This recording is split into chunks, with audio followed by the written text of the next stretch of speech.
और चलिए बढ़ेंगे आगे और बात करेंगे राहुल गांधी की। राहुल और सोरोस एक है, ये कहा जा रहा है बीजेपी की तरफ से। और जिस तरीके से कांग्रेस जो है अडानी मुद्दे को जोर शोर से उठा रखी है, इसको लेकर के भी बीजेपी हमलावर है।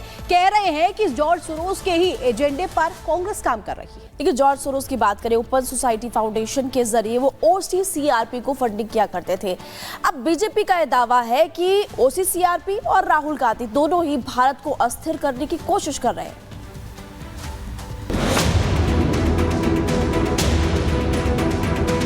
ओसीसीआरपी और राहुल गांधी दो बदन हैं, आत्मा एक है। मोदी जी अडानी जी का इन्वेस्टिगेशन नहीं करा सकते, क्योंकि अगर वो कराएंगे तो वो अपना ही इन्वेस्टिगेशन कराएंगे। कांग्रेस सांसद राहुल गांधी अडानी को लेकर लगातार पीएम मोदी पर हमलावर हैं। हर मंच से अडानी के बहाने पीएम मोदी को घेरने की कोशिश करते हैं। संसद के शीतकालीन सत्र में तो कांग्रेस अडानी को लेकर चर्चा भी चाहती है और इसको लेकर शीतकालीन सत्र का पारा चढ़ा हुआ है। लेकिन बीजेपी ने भी अब राहुल गांधी के आरोपों का काट ढूंढ निकाला है। कांग्रेस का हाथ जॉर्ज सोरोस के साथ।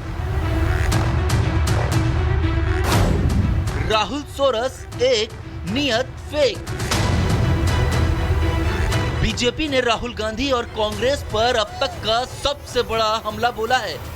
बीजेपी प्रवक्ता संबित पात्रा ने एक प्रेस कॉन्फ्रेंस में राहुल गांधी पर आरोप लगाते हुए कहा कि राहुल गांधी और जॉर्ज सोरोस एक हैं। जॉर्ज सोरोस और राहुल गांधी ये एक ही हैं। राहुल ही जॉर्ज है, राहुल ही जॉर्ज है और जॉर्ज का एजेंडा ही राहुल का एजेंडा है। संबित पात्रा यही नहीं रुके, उन्होंने राहुल गांधी को देश का गद्दार तक बता डाला। मुझे आज एलओपी लीडर ऑफ अपोजिशन को देशद्रोही कहने में किसी प्रकार की कोई संकोच मुझे महसूस नहीं हो रहा। पात्रा ने दावा किया कि जॉर्ज सोरोस की संस्था ओसीसीआरपी और राहुल गांधी का खतरनाक त्रिकोणी गठजोड़ है। ये भारत को अस्थिर करने की कोशिश कर रहा है। उन्होंने कहा कि इस त्रिकोणी गठजोड़ में जॉर्ज सोरोस और अमेरिका में उनकी संस्था के साथ साथ कुछ अमेरिकी एजेंसियां भी शामिल हैं। इस त्रिकोण का दूसरा टॉप एक प्रमुख समाचार पोर्टल ओसीसीआरपी है।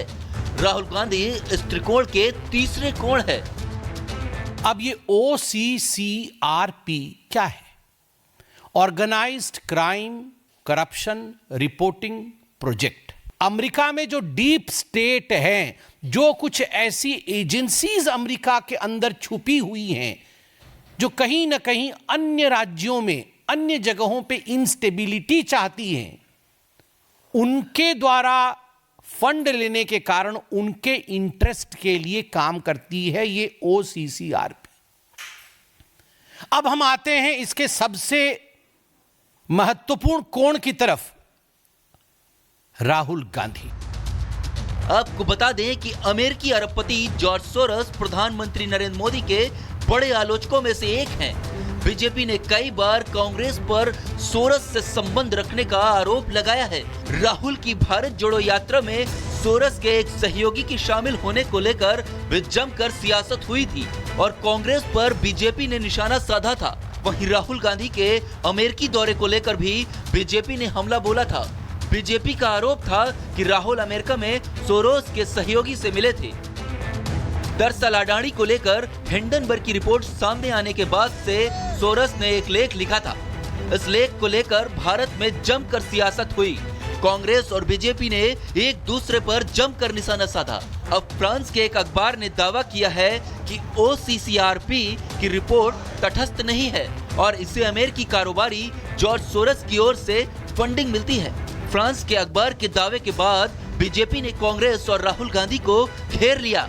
बीजेपी के राज्यसभा सांसद सुधांशु त्रिवेदी ने इस मुद्दे को संसद में भी उठाया। कांग्रेस पर बीजेपी का ये अब तक का सबसे बड़ा हमला माना जा रहा है। ऐसे में माना जा रहा है कि दिल्ली का सियासी पारा एक बार फिर चढ़ सकता है। Bureau report, Republic Bharat. देखिए, जब भी बजट सत्र या मॉनसून सत्र हुआ, हर बार हमने देखा कि विदेशी टूल किट गैंग के साथ कांग्रेस पार्टी नजर आई, स्टैंड लेते हुए नजर आई थी। सबसे पहले बात करते हैं 23 जनवरी 2021 की बजट सत्र था और 3 फरवरी 2021 को किसानों पर रिपोर्ट आई थी। इस पर भी कैसे कांग्रेस पार्टी मुद्दा बनाते हुए नजर आई थी वो आपको बखूबी याद होगा। आगे बढ़ते हैं और आगे बात करेंगे अगले सत्र की, क्योंकि उस अगले सत्र में भी किस तरह से कांग्रेस पार्टी एक बार फिर से निशाना साधते हुए नजर आई थी वो भी हम आपको बताने वाले, क्योंकि विदेशी टूलकिट गैंग के साथ कांग्रेस पार्टी हर बार ही देखने को मिली है। और मॉनसून सत्र की बात करें 19 जुलाई 2021 जिसका जिक्र हम कर भी रहे थे, और 18 जुलाई 2021 को पेगासस रिपोर्ट आई थी, इस पर भी कांग्रेस पार्टी ने निशाना साधा था।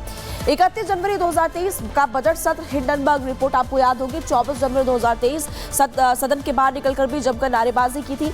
संसद सत्र था जनवरी 2023 का। 17 जनवरी 2023 को बीबीसी डॉक्यूमेंट्री पर भी कांग्रेस पार्टी एक बार फिर से स्टैंड लेते हुए विदेशी टूलकिट के साथ नजर आई थी। 20 जनवरी 2023 को संसद सत्र था। 19 जुलाई 2023 को मणिपुर हिंसा का वीडियो सामने आया था, जिसमें कि एक बार फिर से कांग्रेस पार्टी ने वही स्टैंड अपना दिखाया था। मॉनसून सत्र 22 जुलाई 2024 का था। 9 अगस्त 2024 को हिंडनबर्ग रिपोर्ट पर एक बार फिर से कांग्रेस पार्टी ने जमकर बवाल काटा था। शीतकालीन सत्र था 25 नवंबर 2024 का। 20 नवंबर 2024 को अडानी पर अटॉर्नी रिपोर्ट सामने आई थी, जिसमें कांग्रेस पार्टी ने एक बार फिर से कुछ ऐसा ही किया, यानी कि सदन के बाद एक बार फिर से नारेबाजी करते हुए नजर आए थे और लोगों का खूब पैसा बर्बाद भी होता। आगे बढ़ते हैं और अगला ग्राफिक्स आपको बताते हैं, क्योंकि राहुल गांधी का George Soros connection Bharatiya Janata party निशाना साध रही है। बीजेपी ने राहुल गांधी को देशद्रोही बताया। बीजेपी सांसद संबित पात्रा ने प्रेस कॉन्फ्रेंस की थी और प्रेस कॉन्फ्रेंस के दौरान क्या कहा वो आपको बता देते हैं। बीजेपी सांसद संबित पात्रा ने राहुल गांधी पर निशाना साधा और कहा कि कुछ ताकतें देश को तोड़ना चाहती है। जॉर्ज सोरोस अमेरिकी अरबपति कारोबारी है और राहुल गांधी के साथ कनेक्शन की बात भारतीय जनता पार्टी करते हुए नजर आई थी। जॉर्ज सोरोस अमेरिकी अरबपति कारोबारी और इन्हीं के साथ कनेक्शन की बात भारतीय जनता पार्टी कर रही है। राहुल गांधी पर भी निशाना साध रही है कि आप देश को तोड़ने की कोशिश करें। सोरोस का जन्म 1930 में हंगरी में हुआ और अमेरिकी शेयर बाजार में निवेश से खूब पैसा जॉर्ज सोरोस ने कमाया। जॉर्ज सोरोस पर कई गंभीर आरोप भी लगे इससे पहले भी कई बार। 1992 में बैंक ऑफ इंग्लैंड को तबाह करने के पीछे भी जॉर्ज सोरोस का हाथ बताया जाता है। जी हाँ, फॉक्स न्यूज को बर्बाद करने के लिए भी $10 लाख लगाए, इस तरह के आरोप भी जॉर्ज सोरोस पर ही लगे हैं। और सोरोस ने ओपन सोसाइटी फाउंडेशन भी बना रखी है और फाउंडेशन के लिए सोरोस करीब 100 देशों में आपको बता दें कि किस तरह से इन्वेस्टमेंट करते हैं। कई देशों की राजनीति को प्रभावित करने के लिए भी वो कदम उठाते हैं। इस तरह के आरोप भी जॉर्ज सोरोस पर